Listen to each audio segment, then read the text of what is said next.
A new National Heritage Centre charting the growth of the Paralympic movements opened at Stoke Mandeville. The former Second World War hospital was where Sir Ludwig Guttmann began his revolutionary treatment for soldiers with spinal injuries. And since its humble beginnings in 1948, it's grown into the modern Paralympic Games home. Brennan Nichols is there for us this evening. Brennan.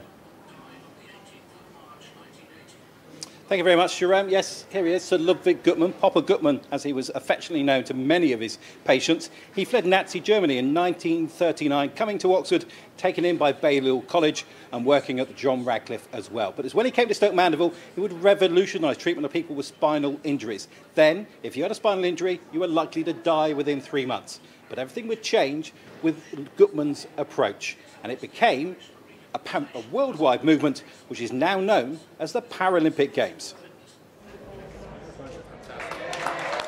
A moment in history, the very first full-time exhibition of the history of the Paralympic Games. I was petrified that day. It was here in 1948 that the first Stoke Mandeville Games were held, which led to the first Paralympics in Rome in 1960.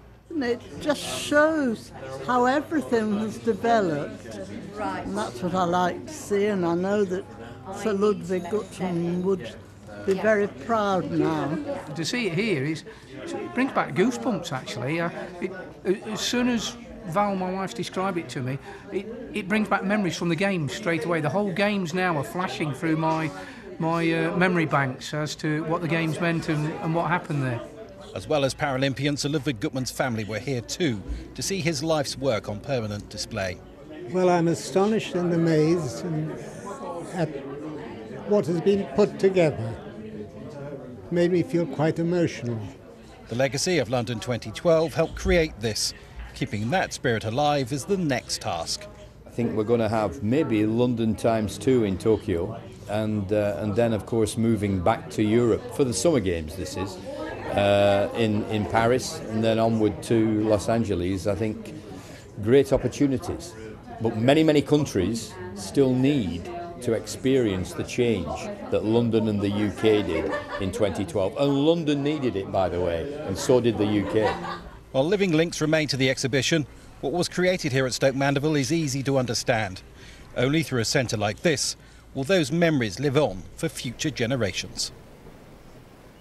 Well, here is one project which was delivered on March the 29th, at least for the nation, the National Paralympic Heritage Trust, and with me is Vicky Walker from it. Difficult project to deliver on time?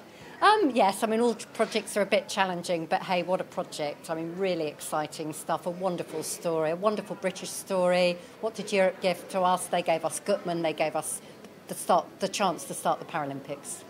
I was at the launch of this a couple of years ago down in London when we were starting to gather this together. You've got loads of really good stuff here people can see, former athletes' stuff and medals, and it's all available through British Sign Language and through Braille as well. Yeah, the whole accessibility thing has been a really important journey for us, so we've involved people with different disabilities to inform us, to help us build this into a really accessible exhibition. What everybody remembers probably about the Paralympics more than anything else is London 2012. There's plenty of that in here as well, those moments, some of which I was lucky to work at the BBC and see myself. But does that mean that you will adapt and change here as Paralympic Games go on? Absolutely. So we've got the ability to kind of put in new films really easily. So when the latest games have happened, we can add media to it. In addition, we've got a case round the corner where if we get new donations and objects, we can put them on display.